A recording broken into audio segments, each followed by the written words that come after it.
News brought to you by Digicel, Barbados' fastest 4G network. Mixed reaction to Donald Trump's victory in the U.S. elections. Barbados making strides in the UK market despite the Brexit. And in sports, the Bajan players about to take on the rest at the World Tennis Championships.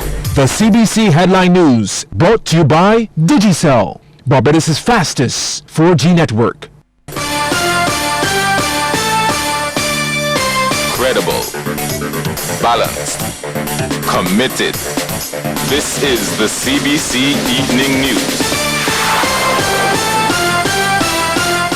Very good evening to you. I'm Lisa Broom with the CBC Evening News. In our top story tonight, Donald Trump will become the 45th U.S. president after a stunning victory over Democrat Hillary Clinton.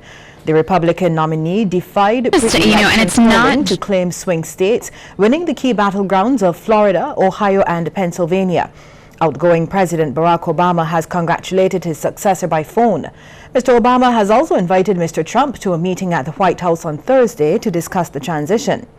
When Mr. Trump is sworn in as president in January, he will have the benefit of a Republican majority in both houses of Congress as their party unexpectedly retained control of both the Senate and the House of Representatives. And in his victory speech, the president-elect pledged to be president for all Americans, while his opponent Hillary Clinton conceded defeat. Donald Trump will become the 45th president of the United States. Hillary Clinton lost to a billionaire who has never held public office and who will now be the first political novice to run the most powerful nation in the world since Dwight D. Eisenhower won 63 years ago. Here was Hillary Clinton. This is not the outcome we wanted or we worked so hard for, and I'm sorry that we did not win this election for the values we share and the vision we hold for our country. But I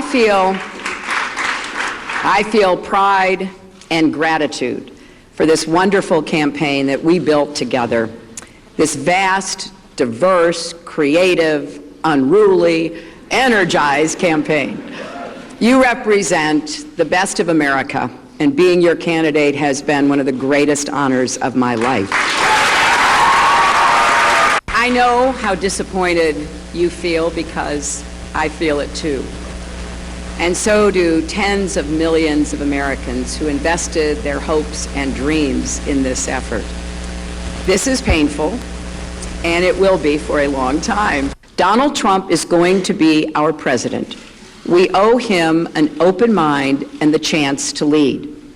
Our constitutional democracy enshrines the peaceful transfer of power. And we don't just respect that, we cherish it. And as Mr. Trump prepares to lead the United States, Barbadians have been reacting to his sweep of the polls. CNN's CBC, Shane Jones was on the road to hear their views.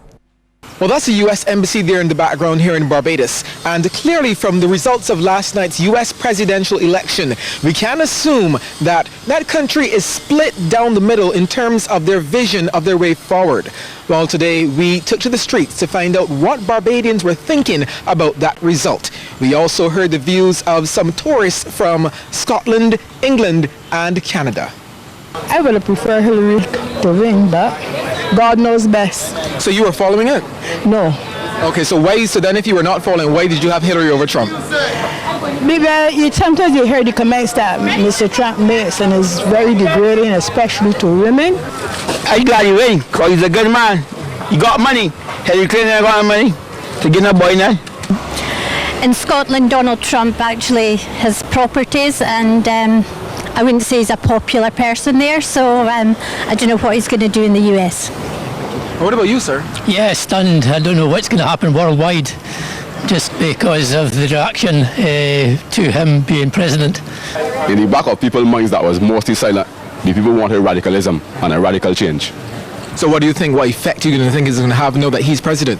Well, the effect I think may be subject to correction, but the changes that people want, they will get. Well, I won't really say who should win because Trump have a few good points, which in Hillary have a few good points too. So what the people should do, seeing that he win now, they should give him a chance and prove himself.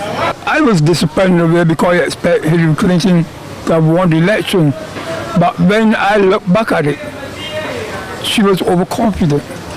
And being overconfident, there were some states that she left out. I think that Donald Trump going to do a great job to America, and I think that he will make better for the country. Not that surprised, and didn't really matter to me which one of the two won. I didn't think either were great candidates, frankly.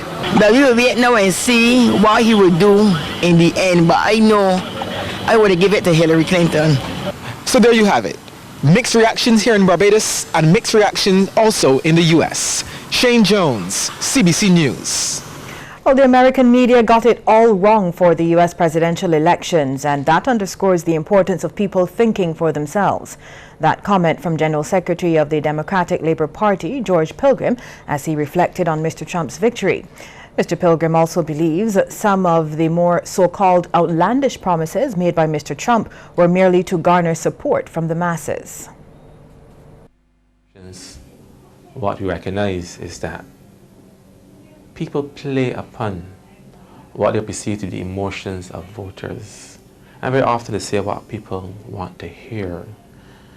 And when you go through the US elections, you find that a lot of messages that were delivered were vote-catching messages, not necessarily measures that are probably practical. And the same thing happens within the region. In other news now, Barbados continues to make strides in the all-important UK market. This is despite the effect the Brexit vote has had on the British pound.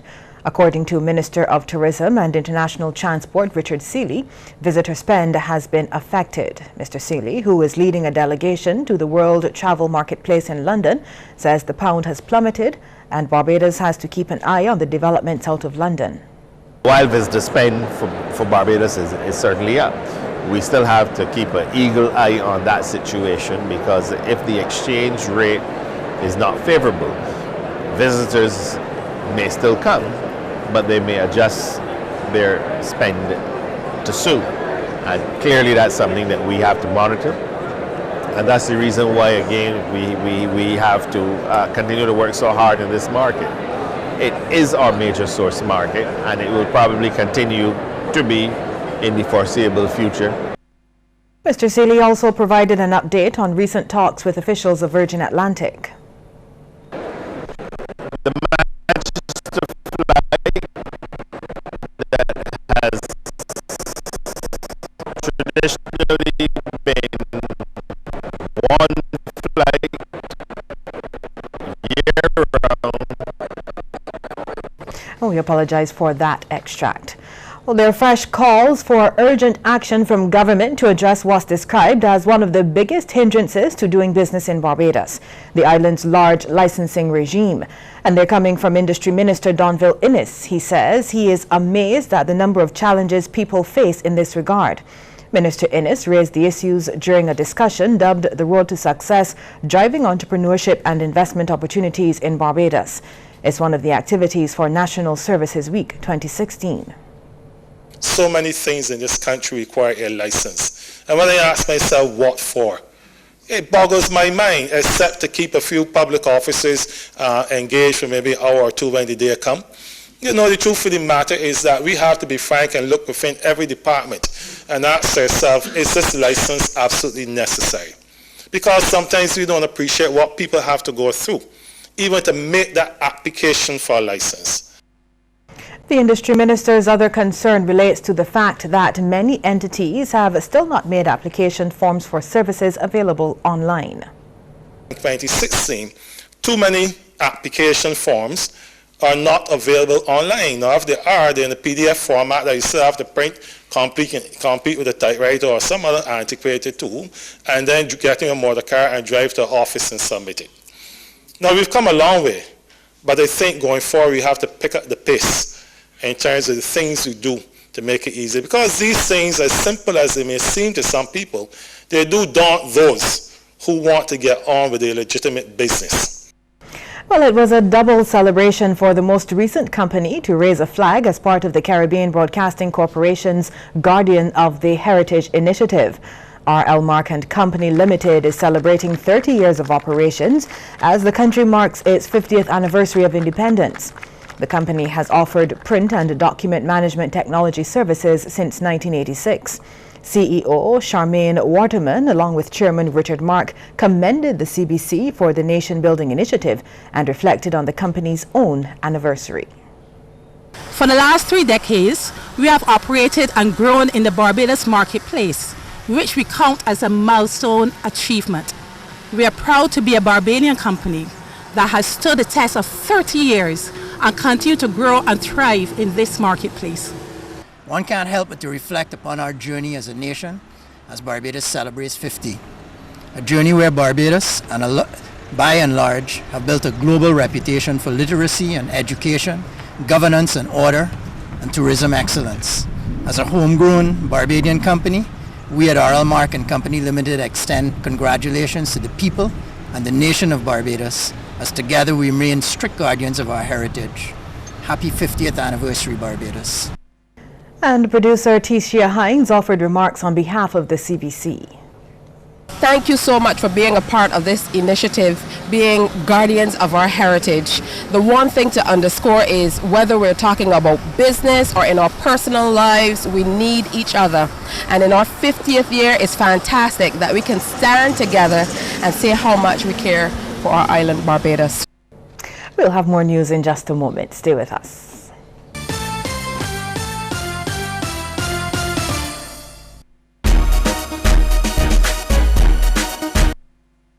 Don't let your data experience slow you down. Step up to Digicel, Barbados' fastest 4G network. More than twice as fast as the slow network. Get more with Digicel.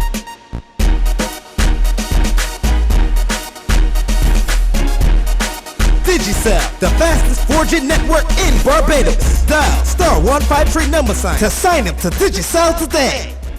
More great cities just got closer. The Scotiabank Aero Platinum MasterCard is now even better. Fly to New York, Miami, Orlando, and Fort Lauderdale with just 20,000 Scotia points. With your new Scotiabank Aero Platinum MasterCard, you'll receive a welcome bonus of 10,000 Scotia points, so you can enjoy the cities you love most sooner than ever. Apply today. Call 426-7000 or visit your nearest branch.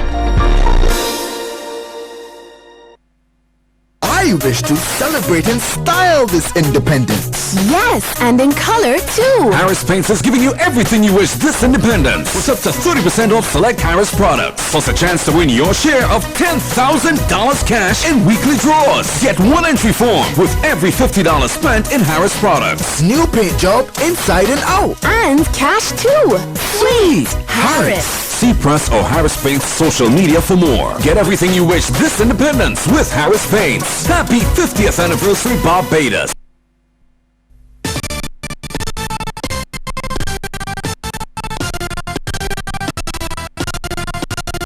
The Ministry of Education is advising parents and guardians of students of St. Paul's Primary that there will be no school for reception to Class 1 students tomorrow, Thursday or Friday.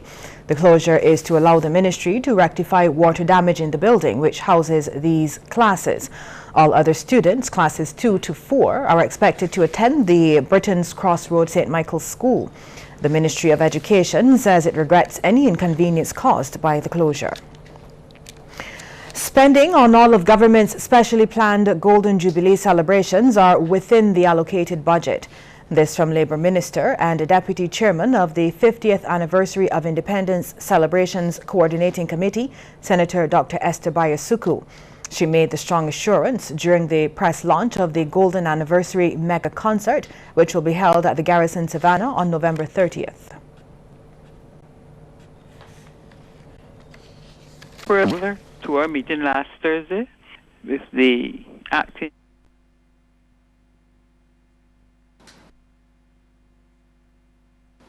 I am happy to report that this mega concert is within the budget set for the 50th anniversary of independence celebrations.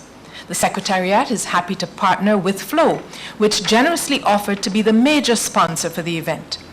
I must also inform you that some of the artists have offered their performances as gifts to the nation on this occasion. Thousands of Barbadians are expected to turn out for the free mega concert, which will feature the best of Barbadian musical talent, from Stiffy to Marvey to Sister Marshall and the Sand Pebbles.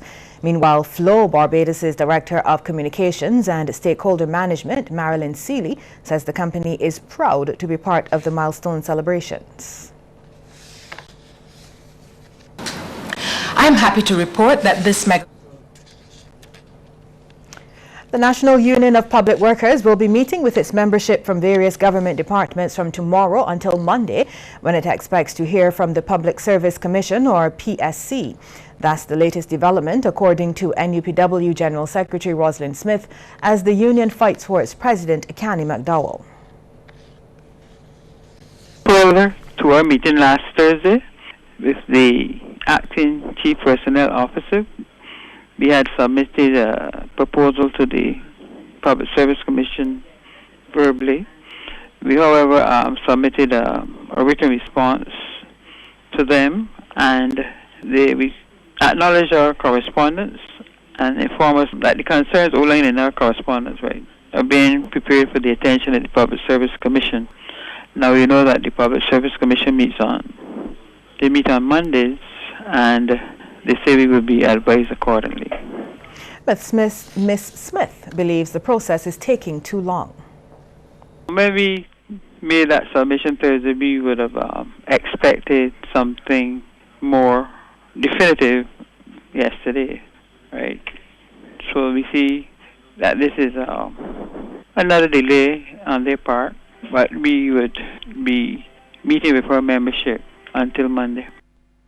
The NUPW boss says the meetings are to strategize for any action the union may need to take to resolve the impasse.